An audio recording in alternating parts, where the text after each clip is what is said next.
Καλημέρα. Τι κάνουμε? Όλα καλά. Τι κάνουμε εδώ σήμερα, Σπύρο? Τι κάνουμε? Εδώ κάνουμε τα πάντα.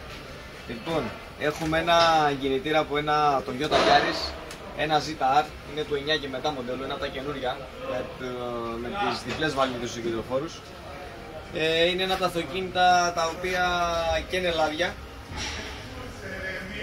Ξεκινήσαμε να κάνουμε μια γενική επισκευή σε όλο το κινητήρα, γιατί έχει και αέριο το αυτοκίνητο και η κατάσταση είχε ξεφύγει με τα λάδια.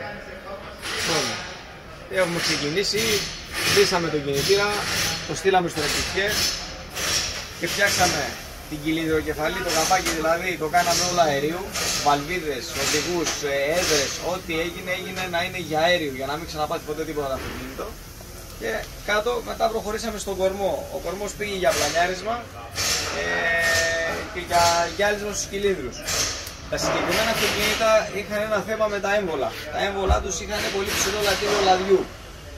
Εμείς βρήκαμε ενισχυμένα έμβολα με μεγαλύτερο λατήριο λαδιού, με μεγαλύτερο αυλό δηλαδή στο ελαττήριο του λαδιού, ώστε να μην ξανακαίει δηλαδή το αυτοκίνητο στο μέλλον, όσα χιλιόμετρα και αν κάνει.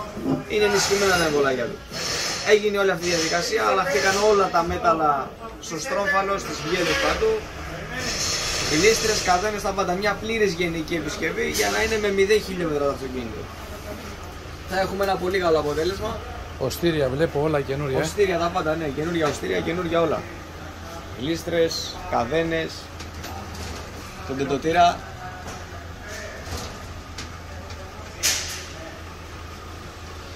Φτιάχτηκε όλο από την αρχή σωστά για να έχουμε ένα πολύ καλό αποτέλεσμα, ούτως ώστε και ο πελάτης να μείνει ευχαριστημένος και εμείς σαν επαγγελματίες να μην έχουμε πρόβλημα.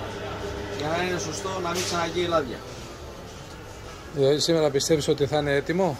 Σήμερα ναι, θα είναι έτοιμο. Σε κανένα 2 ώρες πιστεύω θα το έχω κλείσει όλο και θα είναι έτοιμο για να το βάλουμε πάνω στο αυτοκίνητο. Ευχαριστούμε πολύ. Το βράδυ να το έχουμε βάλει και μπροστά. Ευχαριστούμε πολύ, Σπύρο. Εγώ ευχαριστώ, να είστε καλά. Σκιάννη Service Τσαλαβούτα 13 στο Περιστέρι. Το Toyota Service.